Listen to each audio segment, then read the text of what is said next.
Sei contento adesso?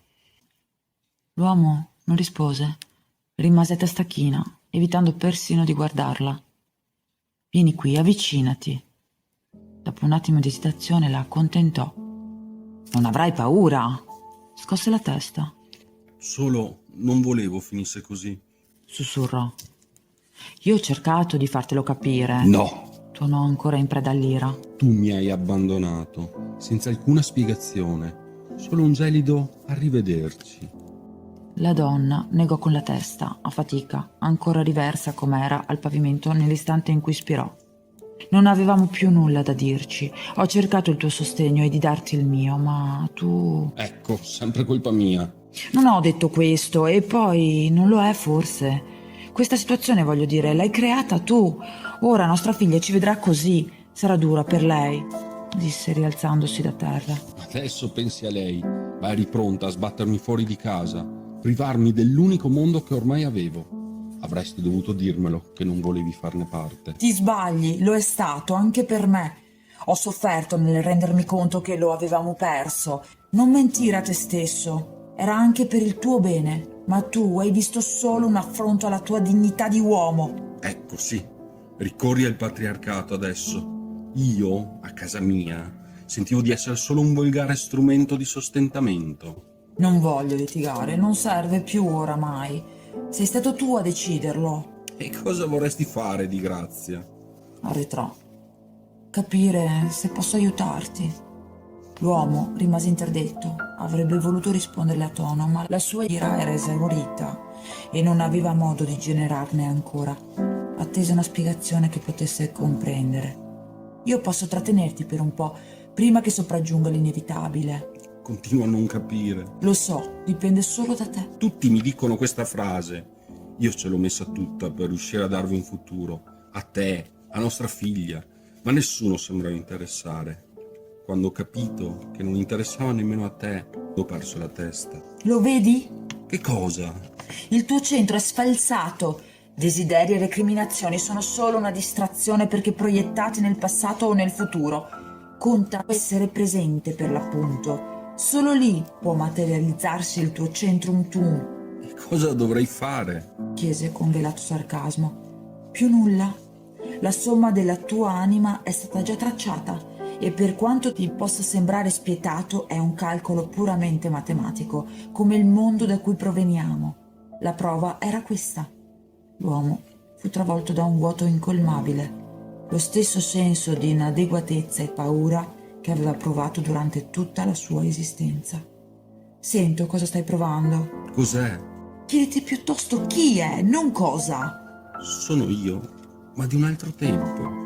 Residui delle tue aspirazioni, progetti inevasi, amori traditi, aspettative irrealizzabili che pretendono soddisfazione, varcare la soglia dell'esistenza per divenire presente. Intuì immediatamente la portata di quella incontrovertibile verità e ne fu terrorizzato. Verrò perdonato, vero? Ho vissuto nel giusto, secondo i canoni che mi sono stati insegnati. Versò qualche lacrima, come non aveva fatto da tempo immemore.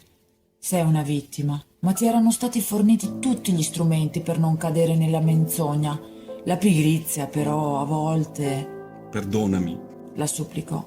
Non dipende da me, ma... ora è troppo tardi, lo so. Sembrò rassegnarsi l'uomo. Portami con te. Si ravvivò per un istante. Non puoi. Mi sto trattenendo perché se proseguo nel mio cammino non reggeresti e lasciarti andare provocherebbe la tua disgregazione. Il tuo centro è sfalsato. Esiste ancora solo perché sei aggrappato a me. Perché siamo qui allora? Vuoi deridermi fino all'ultimo istante? Sono forte, se me ne darai la possibilità, te lo dimostrerò. La donna smise di trattenere la sua naturale evoluzione. Improvvisamente un bagliore così prorompente da contenere ogni frequenza udibile travolse le spoglie dell'uomo. La sua essenza vacillò. La sua stessa ragione sembrò dissolversi e non c'era più niente che potesse fare per contrastarlo. Smettila, ti prego! Riuscì a dire, travolto da quell'onda che gli provocava un dolore di 1000 aghi tonanti. Si insinuavano fino alle fondamenta stesse della sua precaria esistenza, consumandolo a vista d'occhio. Hai confuso la forza con la prevaricazione, il rispetto con l'orgoglio, il riscatto con la rivalsa, mutata poi in vendetta. Nessuno può redimerti. Allora perché ti accanisci su di me? Nemmeno tu sei poi così pura. È quello che mi serve, tralasciò le sue rimostranze. Che cosa? Ti ho uccisa. Dire che mi dispiace non serve a nulla, me ne rendo conto. Ma è la verità. Nemmeno comprendo più cosa mi ha spinto. Mio Dio, ma cosa ho fatto? Ecco, c'è ancora speranza. Non mentirmi, perché siamo qui? Per lei. E nel rispondergli si trattenne, fermando all'istante quel processo di consumazione. Dalla porta entrò la loro figlia terrena e nel trovarsi di fronte i corpi dei suoi genitori riversi in un viscoso lago scarlatto, il volto le si congelò in un'espressione fra incredulità e dolore e la proiettarono al limite della follia. Devi darle la tua essenza residua, Come? donandoti completamente a lei. Adesso è l'unico modo in cui potrai continuare ad esistere. Anche se per tutti sei un mostro, lei ti accoglierà. Sei il suo papà. No, le farò solo del male. Si disperò l'uomo, riconoscendo le sue colpe. Preferisco disintegrarmi. È giusto così. Ho consumato la tua ira, le tue false illusioni, la tua paura. Quel che resta non è sufficiente per farti venire con me, ma è buono per lei.